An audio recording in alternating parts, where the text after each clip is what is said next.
Вы знаете российские сроки строительства и так далее, что запланировано на такой-то год, но в связи с отсутствием финансирования, сейчас идет война, нужны деньги туда, мы вновь продлеваем еще на год, потом еще на год, и все.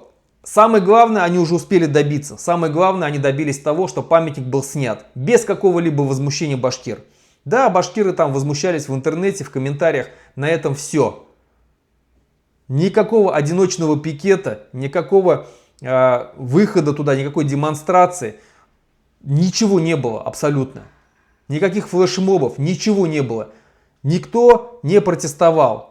Видя эту реакцию башкир, они убрали памятник, и они прекрасно знают, что сейчас, после того, как памятник убран, через 2 года, когда об этом памятнике будут говорить, что мы его продлеваем, еще потом, а за это время, все эти 2 года будет вестись массовая информация об очернении Салавата Юлаева, его так и не вернут в итоге. Мало того, к этому времени уже начнется ликвидация национальных республик.